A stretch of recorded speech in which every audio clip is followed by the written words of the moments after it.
Bitcoin has pushed down quite aggressively, losing the $67,000 levels, heading into 66,000. In today's video, I'm going to be giving you an update into the technical analysis as to where I think the price action is heading next. As I get into today's video, if you do find it useful, informative, smash that like button. If you are new to the channel, subscribe, and let's take a look at what's going on with BTC. Okay guys, so we're going to kick things off right here on the smaller time frame. So this is a Bitcoin paired up with USDT. We're on the 1 hour Binance chart here. Okay, now we obviously did see a bit of a push to the upside, so in line with our last technical analysis video on BTC, we were talking about finding support here with the potential for another push upwards. We obviously had the $69,000, which I believe is this candle right here. Yep, 69,000 exactly, and that was basically in line with those previous expectations, but obviously with the overlapping nature, we kind of felt that it was going to be moving down. Now from here, this being the 18th of October at 1800 hours, we found support on these lower ranges around the 50 EMAs and 50 SMAs, and we started to see a bit of a lift up to the 21st of October at midnight, where we saw a wick high at $69,519.52 right up here. And then of course we start to see this big move to the downside. Okay, so knowing that everything that's going on here with this pattern, as I was in an AMA yesterday with our members down in our Discord server, we were talking about how this was a really concerning area for XRP on a couple of different fronts. If we turn off the stochastic for a second and bring in the MACD, because it's just a little bit easier to kind of see what was going on. So in our AMA yesterday, before we actually had this move to the downside, we were aggressively talking about this as a major kind of concern, which was that we have the higher lows and we have the higher highs going on here, okay, coming in. And this is actually narrowing down a little bit. So you can argue that this is an ascending wedge, which is a bearish pattern in itself. But whilst you have higher highs going on with the price action and higher lows with the price action, at the same time, what you've got going on, if I zoom out just a little bit here, you can see that we have lower highs on our histogram.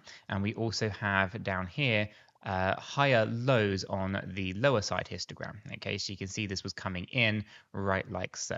And what you saw was a potential for a breakout or a breakdown. Now, this catalyst, considering the ascending wedge, I was leaning on the bearish side, and as why I've been talking about the moves of short positions on most recent videos, right? Of course, we can go into all of that stuff at some point, but for now, as you can kind of see, we were looking for a big catalyst. We're getting narrowed down. Our histogram was showing weakness in this move to the upside.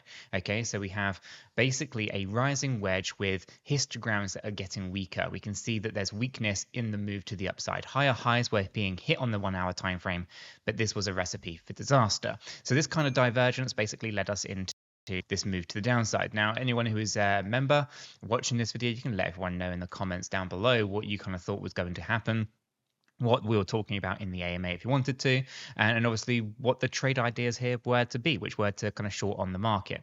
Okay, so as we kind of take a look at our structure now, we can take a look at our momentum. The momentum is up in this higher range again. And again, you can see here, even the momentum indicator was showing us that we kept going up into higher highs, higher lows, whilst that price action was happening. Didn't show us that divergence that the histogram showed us, right? So the different momentum-based indicators are giving you different ideas. Obviously, the stochastic RSI in these higher ranges is a recipe for disaster anyway. We weren't going to be looking for massive breaks to the upside, in my opinion. Okay, stochastic RSI at the moment is looking at this higher range. Possible that we push up a bit, and I'll talk about that target in a moment. But ultimately, we are still looking for another move to the downside. On the 4 hour time frame, we are in the oversold area. We can, of course, look for a run. We can't guarantee there's going to be a move all the way up to the overbought area, and of course, you know, we can be down here for quite some time through these kind of volatile movements as well. Okay, so we'll keep all that in mind. On the 8 hour time frame, also down here in the oversold, but it's only just got here. It can be down here for a few days, so we're not too concerned about that one at the moment. Mainly, we're looking for some more volatility on the lower time frames. So we'll turn off that. We'll bring in our RSI. You can see here that we are lower than that mid level, which is a bearish place to be. We started to see a little bit of a lift at the moment, but this is a pretty significant lift in terms of how far the relative strength index has moved without much of a price action move. Okay, and what I mean by that is if I come into here, you can see that we moved up and we still went down into a lower low in price. And of course, whilst we've got that going on, we are seeing strength. Okay, so we do look here for divergence being seen. We have higher high on the RSI. Whilst that is going on, we can also see here that that selling pressure just isn't really mounting up. Okay, so it does look to me like this kind of divergence is looking for a bit of a relief rally. That's why I think we have a little bit more of a lift to the upside before we continue what I believe to be another bearish move. Okay, so we're going to keep an eye on that.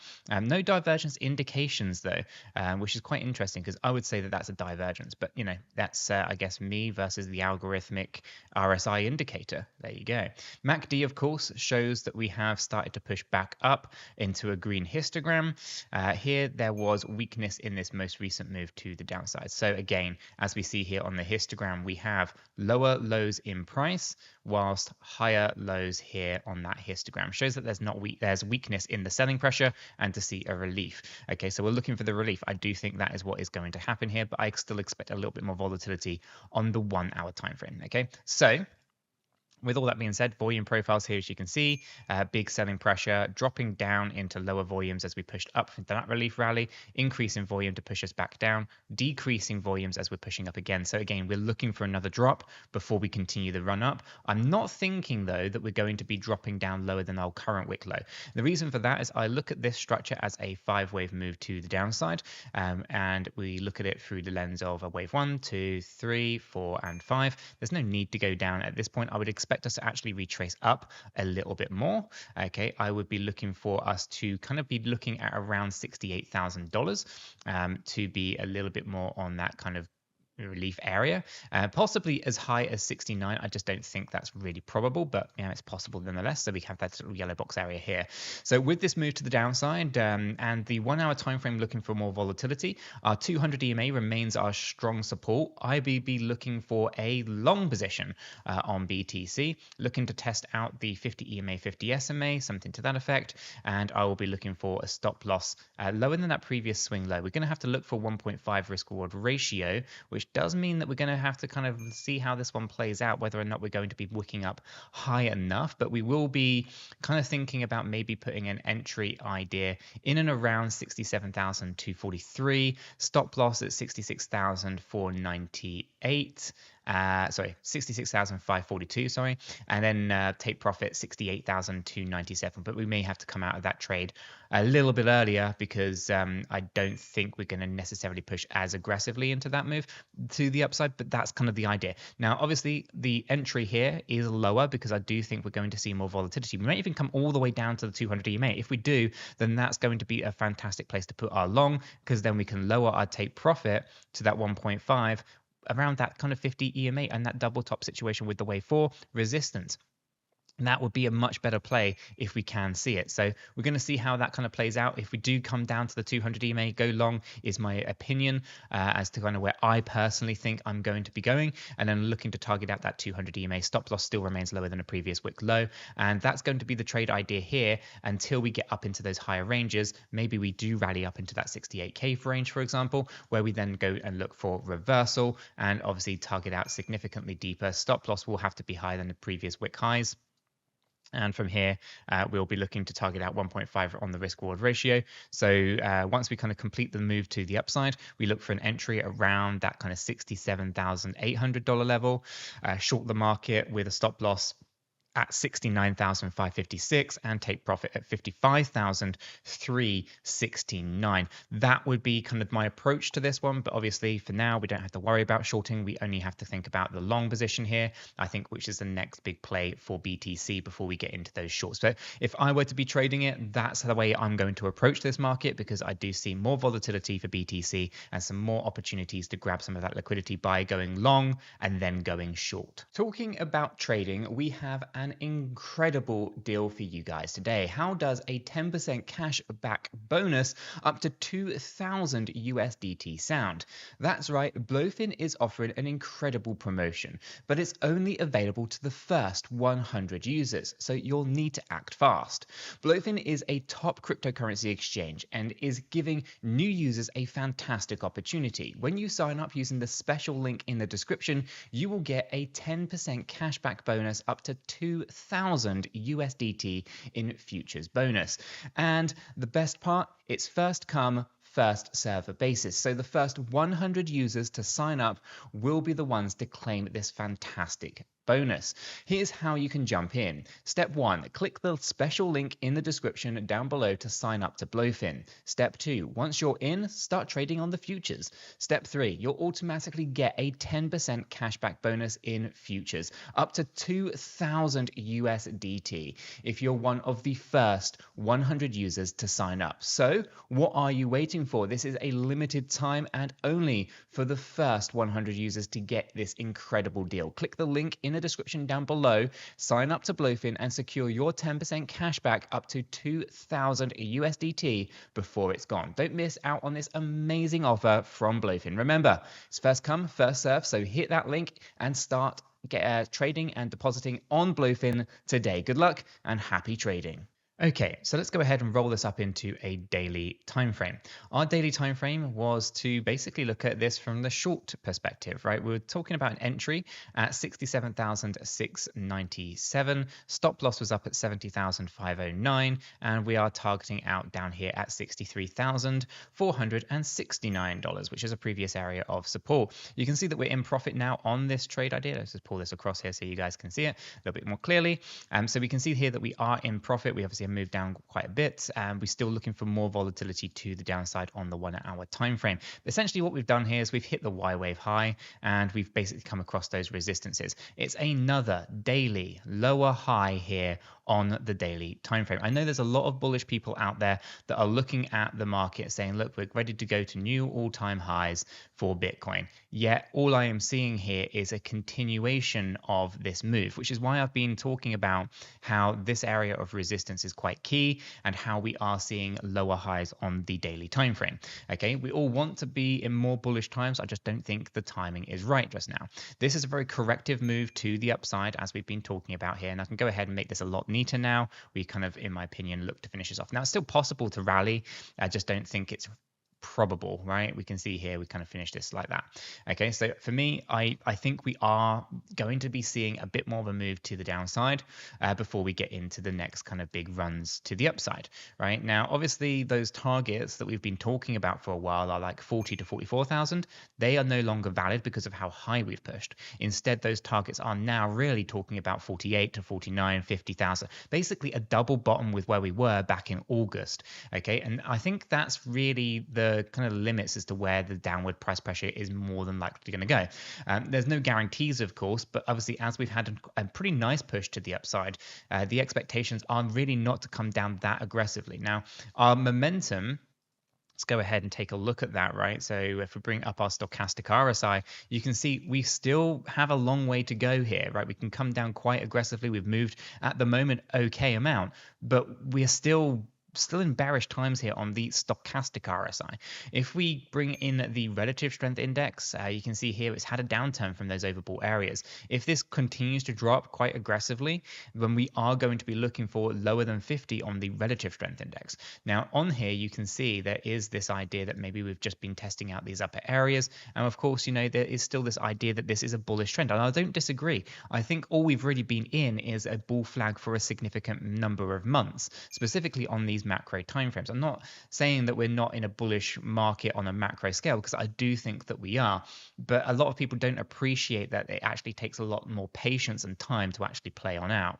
So if we go ahead and bring in the histogram here, this was my concern. Like I had on the hourly chart, we have the same thing on the daily chart. Okay, so again, this is kind of like just repeating itself. You just seen this play out on a smaller scale, and this is what it's like on a much, much bigger scale, right? So we have higher highs in this little narrow window here for BTC. It's not even that one there. It's more this histogram over here, right? So we have higher highs in price, but lower highs on histogram. Higher lows on the selling pressure and higher lows on the history. Essentially, Bitcoin's getting ready for a big move. The same way that we saw it on the hourly chart, and that had played out yesterday. This time, though, again, it can still swing either way, but personally, I think we're going to be looking for a pull to the downside. That pull to the downside doesn't have to be that aggressive. Okay, so at the moment, we've seen a nice little move. That isn't really enough in my mind to kind of say we're done.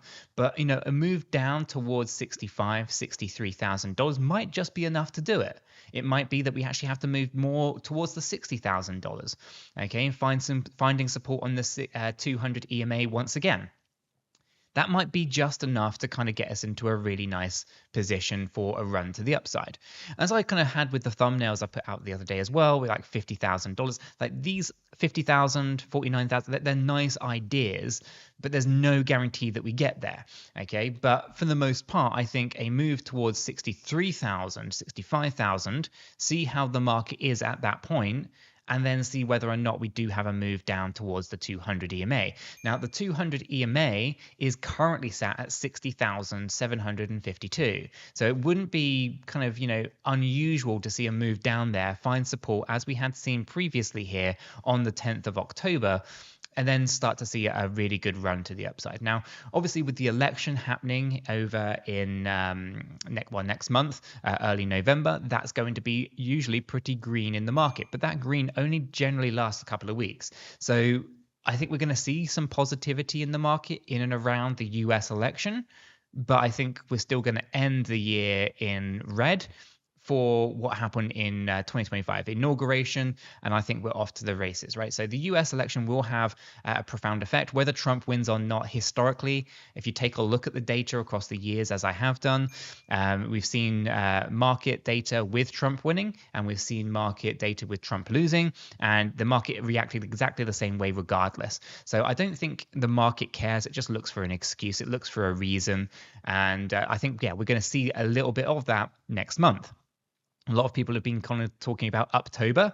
That's another thing that we obviously had seen. So, from the 1st of September here, we did actually see a little bit of negativity. If we start dropping down for a bad monthly close, October might not be as good as people maybe expected. But of course, you see volatility. So again, very interesting stuff to kind of be expecting over the next few weeks. So for the most part, on our daily chart, my concern is that Bitcoin's coming up to the resistances. It's got lower highs on our daily time frame. Our histogram is showing weakness, as in there's lack of momentum as we started to push up here. And this is exactly what happened on the 1 hour chart, where we saw a breakdown yesterday. And I think we are getting very close to seeing something similar here when it comes to BTC on the daily chart. Hopefully I'm wrong. Hopefully we do set a higher high for the price action.